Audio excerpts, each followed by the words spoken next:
Queria abordar com o senhor em relação ao assunto Ninho do Urubu. O senhor falou da estrutura que hoje tem o Flamengo, que é uma estrutura realmente fantástica, e eu acompanhei desde o início, ainda na Patrícia Amorim, e sempre falo isso quando vou ao Vasco, que as pessoas falam assim, mas a estrutura do Vasco... Mas, gente, vocês não viram como era o Flamengo, como era o Fluminense no início. O início não é como é hoje. As pessoas olham o Flamengo hoje, acham que já começou assim. E o senhor teve essa transição ali da Patrícia para o senhor para fazer todo o investimento na construção dos 2 CTs que estão na mesma área. E teve aquele episódio trágico, que é uma marca que todos que gostam de futebol, e claro que os rubro-negros em especial vão carregar. O senhor já não era o presidente à época, né? O senhor estava anterior. E o senhor, à época, logo depois que saiu, deu uma declaração que o senhor foi levado, inclusive, ao Conselho do Flamengo para poder explicar, enfim. Queria que o senhor falasse a respeito do que aconteceu, qual é o seu sentimento hoje em relação àquilo. Indiciamento, o Ministério Público indiciou o senhor também, Sim, agora, eu estou respondendo ainda. Está respondendo ainda, Estou respondendo ainda. Como é que o senhor vê tudo isso? Bom, o que aconteceu? Quando aconteceu o incêndio, eu não era mais o presidente do Flamengo e os 2 CTs já estavam prontos. E em dezembro de 2018, ainda no meu mandato, por ocasião da final da Copa do Brasil Sub-17, os meninos da base já ocuparam as novas instalações. Isso está comprovado no Twitter do próprio Flamengo. Você pode chegar lá e tem vídeo, tem foto, né? E eu estive lá também. Tá? No dia 21 de dezembro, foi no dia da final, né? Nós ganhamos 1-0 do Fluminense, gol do Renier. Né? Mas não sei se você lembra que o time do Flamengo estava com cachumba. Tinham vários jogadores isso, com vários cachumba. jogadores. Isso, eu lembro desse episódio. Então, jogamos desfalcado, né? O próprio João Gomes, que está hoje aí. O João Gomes acho que não teve cachumba, ele foi suspenso no primeiro jogo. Levou o 3º cartão, foi expulso, não sei. Mas no dia 21 de dezembro, foi o dia da final, de manhã eu estive lá no centro de treinamento levando pessoas para visitar o CT. O CT do profissional tinha acabado de ser inaugurado, né? Então muita gente visitou os CTs do Flamengo naquele dia, naqueles dias, né? E no dia 21 de dezembro os meninos do Sub-17 já estavam lá, tá? Tanto que a gente não pôde subir no 2º andar lá para visitar as instalações porque os garotos estavam lá, tinham dormido na noite anterior.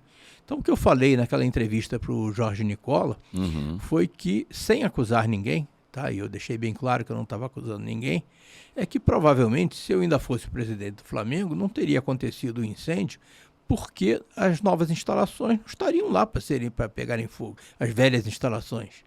Tá? Então, mas isso foi simplesmente uma questão de que havia um planejamento para que os meninos da base já ocupassem o novo CT a partir de janeiro. Isso acabou sendo antecipado para dezembro, porque nós fomos para a final da Copa do Brasil Sub-17. Então, provavelmente não teria acontecido. Agora, o próprio Nicola me perguntou, falou, mas isso aí representa uma acusação a alguém?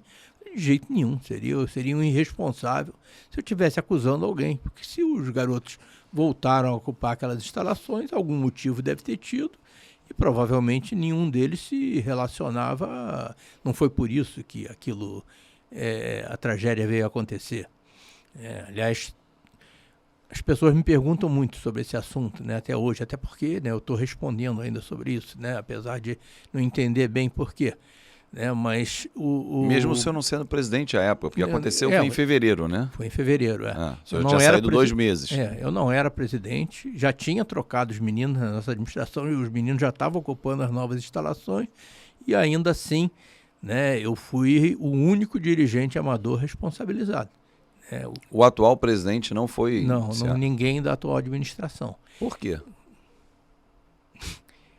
Esse é o tipo da pergunta que eu gostaria de responder, mas não consigo. Né? Eu acho até que, né, pelo que o processo diz, o que causou aquele incêndio foi a explosão do ar-condicionado. Então, eu acredito que o ar-condicionado, quando explode, né, não tem nem o presidente, nem o vice-presidente, nem os principais executivos têm culpa. Né? Então, quanto mais o ex-presidente. Então eu acho que quem tem interesse em se aprofundar sobre isso deve ler o processo. Né? O processo está lá, o processo é público. Então, muita coisa que foi falado naquele início, quando existia aquela comoção geral pela tragédia, que efetivamente foi a maior tragédia da história do Flamengo, né, e me atingiu muito pessoalmente, porque eu conhecia boa parte daqueles meninos, estava poucos meses antes eu estava colocando medalha no pescoço deles, né? Então eu sempre fui muito ligado à base, né? Sempre fui um torcedor das categorias de base do Flamengo, tanto quanto do time principal. Então eu sofri muito com aquilo e agora estou sofrendo também, minha família sofrendo, depois que resolveram me colocar como um dos responsáveis por aquela tragédia.